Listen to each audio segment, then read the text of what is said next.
Lucky Stars, Nicole the Cat Mommy here. I'm back and I'm 25 weeks pregnant now. The big 25 for this baby girl here. And we are feeling pretty fabulous. I must say I feel very fortunate.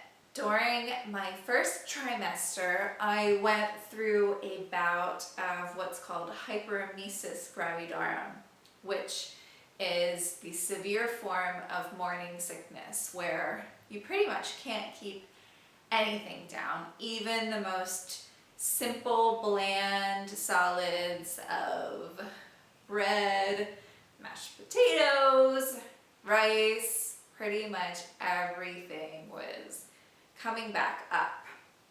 And I ended up having to go on medication for that, and I will discuss this more in detail in a future vlog. So to say that I got over that phase, I was one of the lucky ones. And since I entered the second trimester, it has truly been the honeymoon trimester that was promised. And I know I only have a few more weeks to go before I enter the home stretch where this little one becomes a bit of a chunky monkey, and I don't know how I'm gonna feel. I don't know how my body is going to cope with that. So in the present moment, I am absolutely savoring this honeymoon phase of the pregnancy. Just been heaven.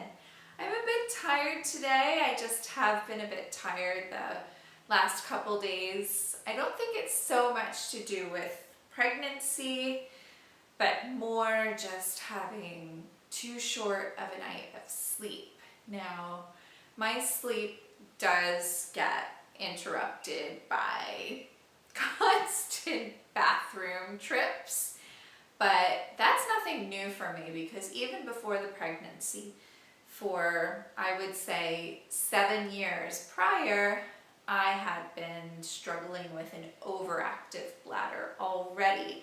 So major frequency issues, and that had been interrupting my night's sleep for years already, which is why I have a tendency of sleeping in the morning when I can.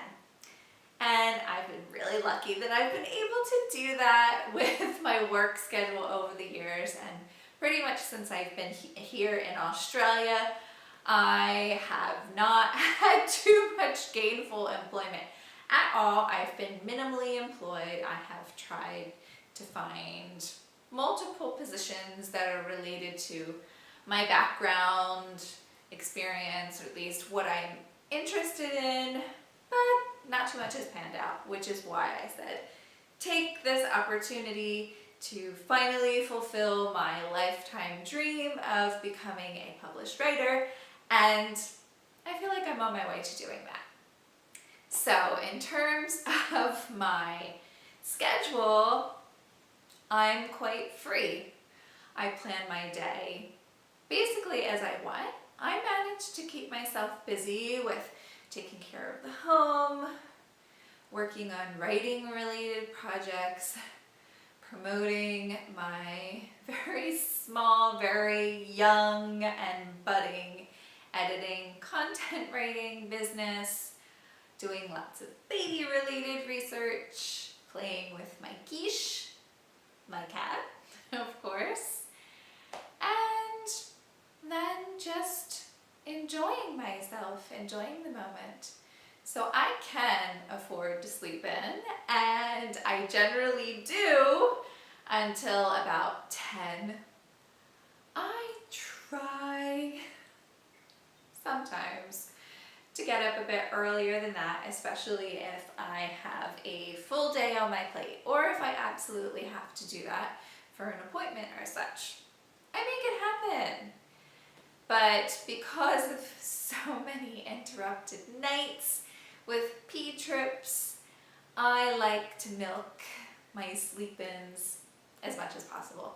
And I won't be able to get those in the not so distant future, one baby girl bursts onto the scene. So I'm absolutely milking that for all it's worth.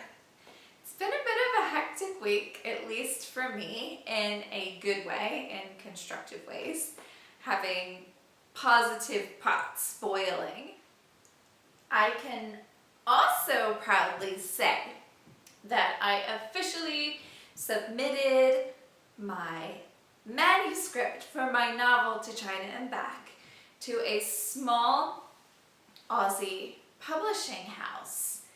And that's how I spent the first part of my week, all of last week, trying to fulfill all of their requirements for a novel synopsis, for a personal bio, as well as tweaking the manuscript just a tiny bit to give them the format that they wanted. There actually wasn't too much that needed to be changed for the manuscript, but I did need to come up with a novel synopsis because I hadn't yet done that, and also a personal bio.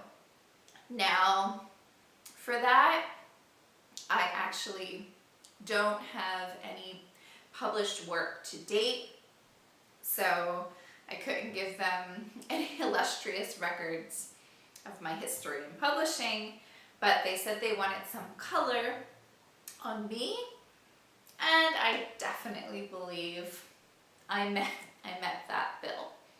So I clicked send on Tuesday, and I breathed such a sigh of relief and satisfaction.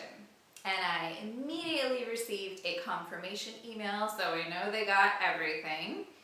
And I've got up to 3 months to wait, and that's basically when baby is due, to hear any feedback, whether it be positive or negative. It seems like they're quite respectful in that they will even tell you if they can't do anything with your work. So at least you have some closure and you can move on. And they are not the only press that I plan on contacting, but that was at least a big first step for me there. Yeah, so it was preparing manuscript to be sent, and then having this last minute and lucky editing project, along with everything else that's going on in my life. So good stuff, but a lot. So I am a bit tired here, but that's okay because I can pace myself. I'm relaxed here now. And I've noticed that as far as baby movements go, this little girl is giving me signs that she's hungry. I mean, that could be an interpretation of mine, but I've actually read on some baby and pregnancy forums online that other moms have sensed that as well. It's really normal to feel the baby wiggle and jiggle after a meal because they get that surge of sugar and calories, and the energy just comes rushing in there.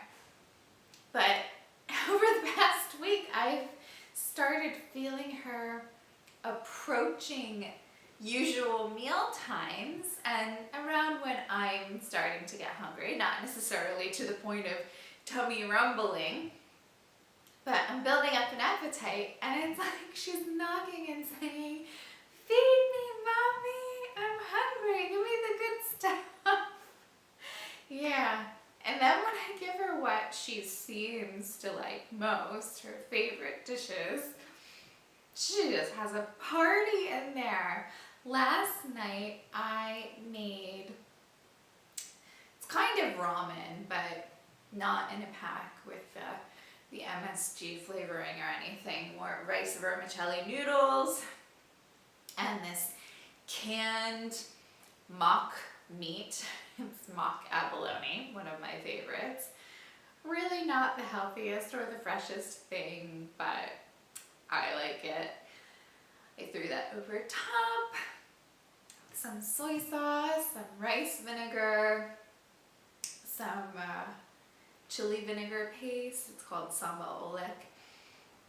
And then spring rolls on the side. And she was going to town while I was savoring that meal. So I repeated it again today for lunch. She was a bit sleepier, but I think that might be one of her fave dishes.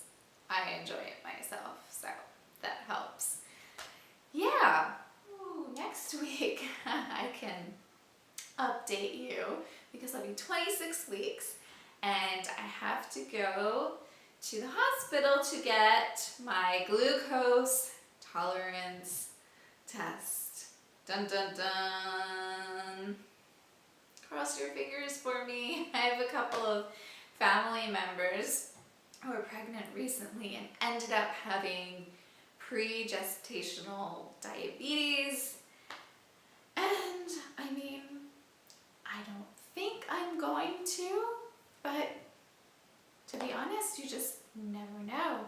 I've read that you can be perfectly healthy, but with these pregnancy hormones, you just can't predict how they're going to respond to glucose. So send some happy baby thoughts from me next week for that, but that is all clear. And I have to get my dose of anti-D as well. Not anti like your mama and daddy's sister. No, anti like bad, because I am rhesus negative. I have a negative blood type. And apparently that's just not optimal for pregnancy, because if your baby has a positive blood type, then there could be a bad reaction. I don't even want to put it into words right now, but it just wouldn't be a desired outcome. And also, it could impact whether I'm able to get pregnant in the future. But no worries, because they can give me a dose of what is called anti-D, and that way it eliminates any kind of incompatibility issues. So that's fine. Now, would you like to know how Barack, my Kish is doing? He actually had a pretty rough day yesterday. Yeah, that's also another reason yesterday was really hectic. And here is the 25-week bump.